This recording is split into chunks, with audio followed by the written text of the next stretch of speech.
Hello dear student, this is Salma Aftab and welcome back to your chemistry classes by Cell. Today we are going to discuss the फजान्स rule. और फजान ने ये बताया था कि covalent character कैसे show करते हैं आयनिक कंपाउंड में, हाउ द आयनिक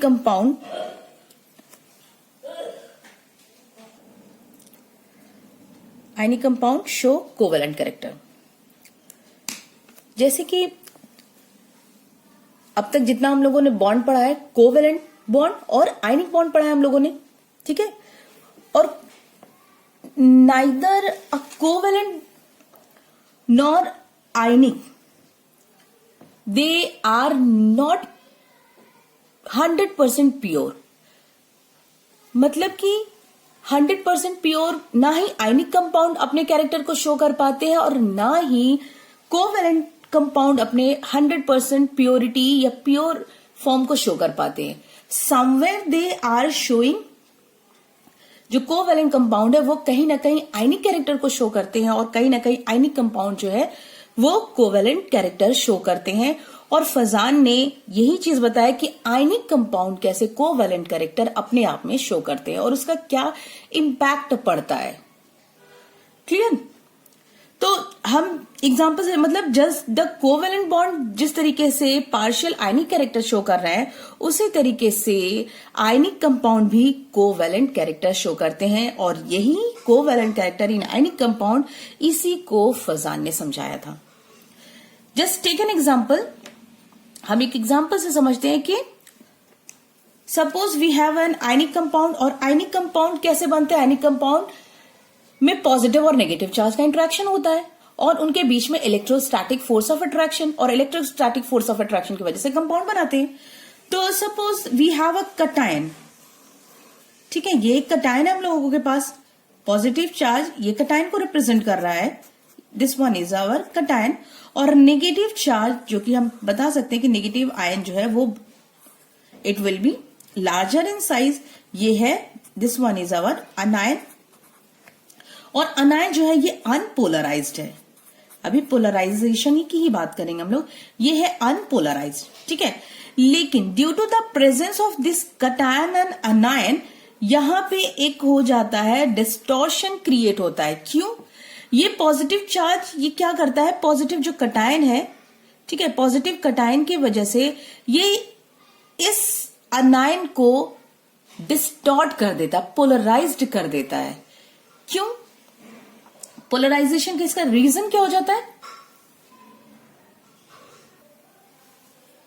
रीजन ये होता है कि ये जो बना है ये positive ion, somewhere it is losing the it's electron, ये इलेक्ट्रॉन को अपने लूज करके ही बना है ये पॉजिटिव आयन। और ये नेगेटिव आयन कैसे बना है कि ये कहीं ना कहीं गेन करके बना है। तो इट मींस इसके जो इफेक्टिव न्यूक्लियर चार्ज है, इफेक्टिव न्यूक्लियर चार्ज इसकी ज्यादा है, मैक्सिमम है in comparison to this one. Effective nuclear charge इसकी लेसर है due to the increase of electron. यहाँ पे प्रोटॉन की नंबरिंग ज्यादा है, इलेक्ट्रॉन को इसने लूज कर दिया है, और यहाँ पे इलेक्ट्रॉन को गेन करने की वजह से, एक्स्ट्रा इलेक्ट्रॉन प्रेजेंट होने की वजह से तभी तो ये नेगेटिव चार्ज आए।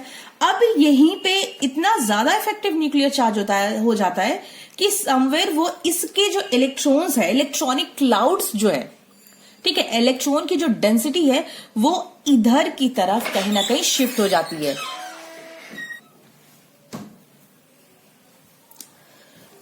ये कटायन क्या करता है, इसके इलेक्ट्रॉनिक क्लाउड को, न्यूक्लियस में तो अपना न्यूट्रॉन और प्रोटॉन है, जो बाहर साइड में जो इसके इलेक्ट्रॉन्स रोटेट कर रहा है, इलेक्ट्रॉनिक जो डेंसिटी है इलेक्ट्रॉन की वो कहीं ना कहीं डिस्टॉर्ट हो जाती है। और वो आगे चल के क्या फॉर्म कर देता है, ये पॉजिटिव से कहीं ना कहीं इसकी डिस्टॉर्शन हो जाती है और जो नेगेटिव चार्जेस है वो इस तरीके से इलेक्ट्रॉनिक क्लाउड इसकी इधर की तरफ चली जाती है। तो पॉजिटिव चार्ज कहीं ना कहीं इधर शिफ्ट हो जाता है इसके, और जो नेगेटिव चार्जेस है वो कहीं ना इसको पोलराइज कर दिया। जो कटायन जो है now it is polarized anion, और ये कटायन अब भी वैसे ही है, ठीक है। तो इलेक्ट्रॉनिक डेंसिटी को वो अपनी तरफ, क्योंकि इसकी इलेक्ट्रॉनिक इफेक्टिव न्यूक्लियर चार्ज बहुत ज्यादा हो गई और इलेक्ट्रॉनिक इफेक्टिव न्यूक्लियर चार्ज ज्यादा होने की वजह से इसके इलेक्ट्रॉन्स को या इलेक्ट्रॉनिक क्लाउड को अपनी तरफ अट्रैक्ट कर लिया और इस अट्रैक्ट करने की वजह से यहां पे क्या क्रिएट हुआ, there is a distortion create हुआ यहां पे, ठीक है। और क्या बन गया, ये जो अनपोलराइज्ड अनायन था now it is converted into the polarized anion, ठीक है। ये पोलराइज्ड अनायन बन गया और यहां पे क्रिएट हो गया एक डिस्टॉर्शन, जो एक प्योर अनायन था वो कन्वर्ट हो गया पोलराइज्ड अनायन में, और overall the property is called as polarization. यहां पे हुआ क्या, पोलराइजेशन हो गया, ठीक है, पोलराइजेशन। अब पोलराइजेशन, तो इसी प्रॉपर्टी को उन्होंने बताया कि फजान ने बताया कि है तो ये electrovalent compound, ionic compound, but due to this distortion created somewhere, ये क्या हो रहा है, देखने में लग रहा है ना प्लस और माइनस का ये कहीं ना कहीं शेयरिंग हो रहा है, ये भी एक इलेक्ट्रॉन है, ये भी इलेक्ट्रॉन है, तो इन दोनों की क्या हो रही है, समवेयर शेयरिंग की तरह ये शो कर रहा है। और इस शेयरिंग को ही हम लोग क्या कहते हैं, sharing of electron is called as covalent compound. ये तो ये कोवेलेंसी शो कर रहा है ना, कोवेलेंसी ये शो करने लगा यहां पे, तो इसी को फजान ने समझाया था। क्लियर, ठीक है। तो अब डेफिनेशन नोट करो, तो यहां पे 3 टर्म्स आए सामने, पोलराइजेशन, इस कटायन के पास जो कैपेबिलिटी आई that is called as polarization power, और इस अनायन के पास जो टेंडेंसी हुई पोलराइज होने की that is called as polarizability. तो 3 टर्म्स हैं हुए हम लोगों के, तो इसको नोट डाउन करो। First one is your polarising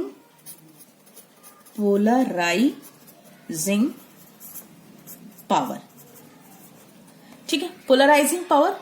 तो whom we call the polarizing power, the ability of a cation, polarize करवा कौन रहा, कटायन ना, तो the ability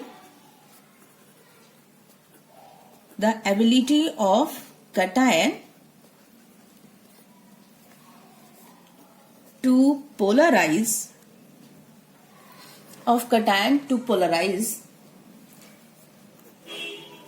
the nearby anion, को ही तो वो पोलराइज करेगा, तो the nearby anion is called its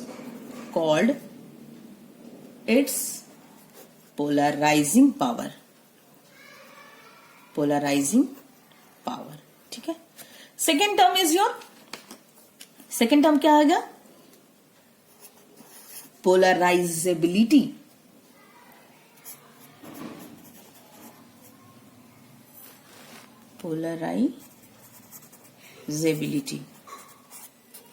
ठीक है, polarisability, the tendency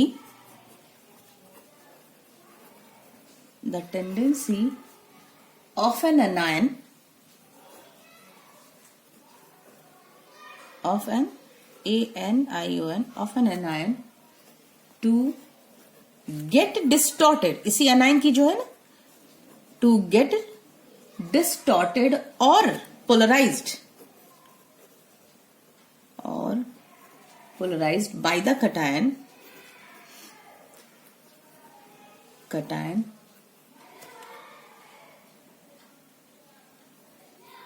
simple is called its polarizability,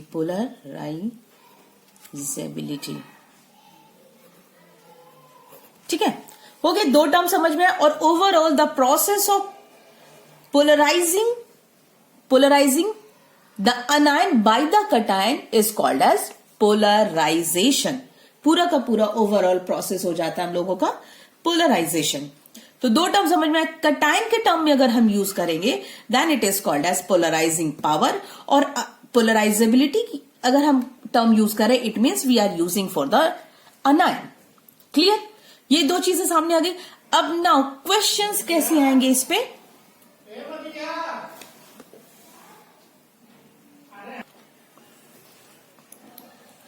so the extent of polarization is governed by Fazan's rule।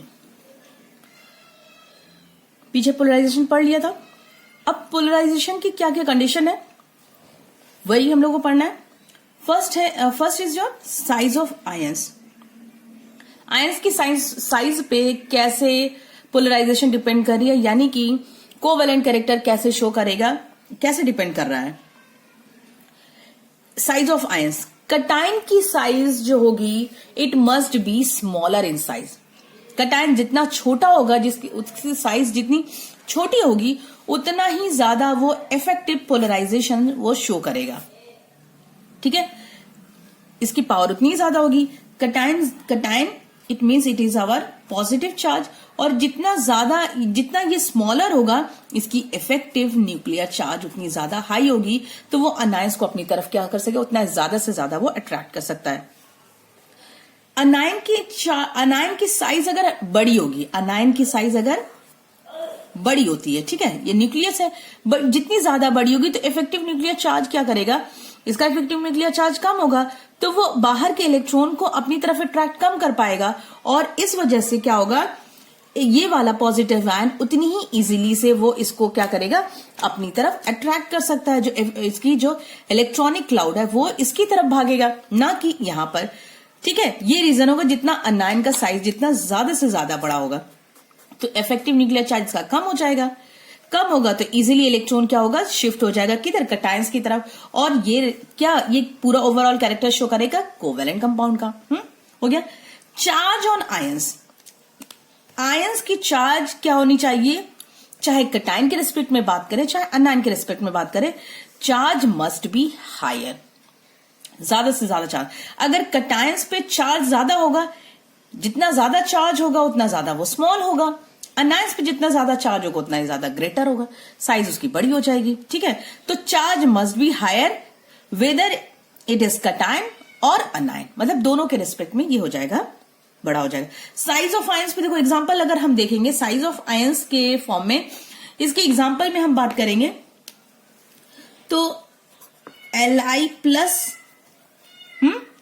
And then Na plus K plus, ये सबसे ज्यादा Li plus जो होगा, Li2 Na plus K plus, सबसे ज्यादा वो covalent character कौन show करेगा, Li प्लस, क्योंकि इसकी साइज जो है वो सबसे ज्यादा छोटी है ना।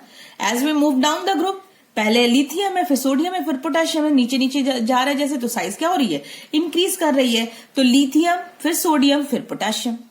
क्लियर, ये सबसे ज्यादा कोवेलेंट कैरेक्टर शो करेगा। नेक्स्ट, चार्ज ऑन आयंस, अगर हम चार्ज की बात करें, कटायंस के रिस्पेक्ट में भी चार्ज हाई होनी चाहिए और अनायंस के रिस्पेक्ट में भी चार्ज हाई होनी चाहिए। इसका एग्जांपल अगर हम लेंगे, जैसे suppose we take an example AlCl3, देखो MgCl2 और NaCl। AlCl3 पे जरा देखो चार्ज कितने लग रहे हैं, AlCl3 पे we have +3 positive charge, magnesium पे +2 पॉजिटिव चार्ज, और इस पे +1 पॉजिटिव चार्ज। तो चार्ज जितना ज्यादा चार्ज उतना ही छोटा कटायन के रिस्पेक्ट में, कटायन उतना ही ज्यादा स्मॉल होगा, तो ये सबसे ज्यादा कोवेलेंट कैरेक्टर शो करेगा, देन मैग्नीशियम, और लास्ट में क्या होगा, सोडियम। क्लियर।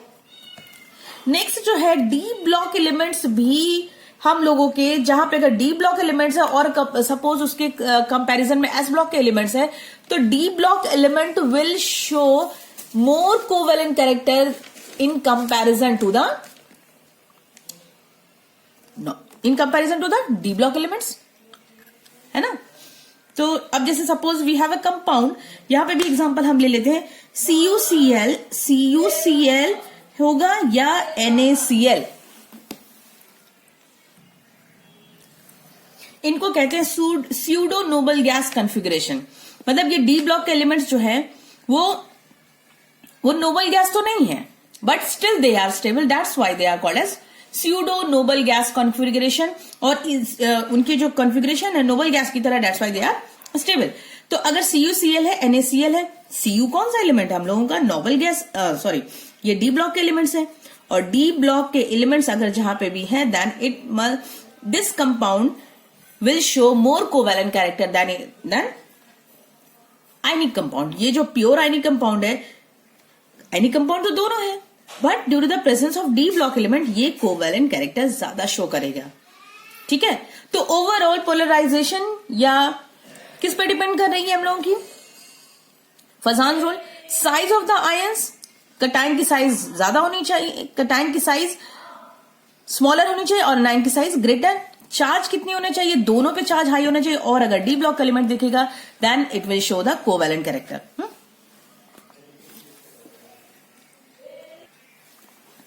नाउ अब लास्ट में इसका कंक्लूजन देख लेते हैं, ठीक है? तो इजीली समझ में आएगा कि मतलब covalent character is directly proportional to the size of cation and anion, ठीक है? ये है ओवरऑल, यहीं से हम लोगों के सारे क्वेश्चन सॉल्व हो जाएंगे। Covalent character directly proportional to the size of the cation और अनायन। कटायन की साइज क्या होनी चाहिए? स्मॉलर, और अनायन की साइज क्या होनी चाहिए? लार्जर। बस इसी पॉइंट को पकड़ के लेके चलो। और अगर स्मॉलर होगी तो चार्ज कितना होगा कटायन पे? कटायन पे उतनी ही ज्यादा चार्ज यहां पे भी हाई होना चाहिए और यहां पे भी हाई होना चाहिए। तो दोनों का ये तो सेम है, तो हम इसको लेके चलेंगे, size of the cation and size of the अनायन। Cation की साइज जितनी ज्यादा छोटी होगी अगर हम कंपैरिजन करवाएंगे और अनायन का कंपैरिजन करवाएंगे, then the size of the anion must be larger. Covalent character ऐसे ही कंपाउंड शो करेंगे, ठीक है? ऐसे एलिमेंट जिसकी कटायन की साइज छोटी होगी, अनायन की साइज बड़ी होगी। And what are the ionic character? Ionic character है क्या हम लोगों का? आयनिक कैरेक्टर में क्या क्या है? आयनिक कैरेक्टर भी नोट डाउन कर लो, क्वेश्चन यहीं से आते हैं।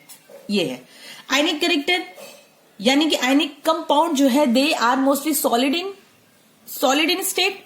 सॉलिड स्टेट होने की वजह से क्या होगा? Melting point and boiling point क्या होगी? उनकी हायर होगी, ठीक है? सॉल्युबिलिटी की बात करें तो ionic compound easily soluble in water, तो सॉल्युबिलिटी क्या है इनकी वाटर में? हाई है, ठीक है? थर्ड क्या है? थर्मल स्टेबिलिटी क्या है? थर्मल स्टेबिलिटी भी क्या है? क्योंकि सॉलिड है, दैट्स वाई थर्मल स्टेबिलिटी भी इनकी क्या है? ज्यादा है, हायर है, ठीक है? आयनिक कंपाउंड के लिए। और हम फजान ने ये बताया कि अगर ये कैरेक्टर शो करेंगे इट मीन्स कोवैलेंट कैरेक्टर उस कंपाउंड में आ जाएगा। और अगर जिस आयनिक कंपाउंड में कोवैलेंट कैरेक्टर आ जाता है it means these property will decreases. ये प्रॉपर्टी क्या होने लगेगा? डिक्रीज करेगा। ये दिमाग में रखो, ठीक है? ये सारी प्रॉपर्टी क्या होगी?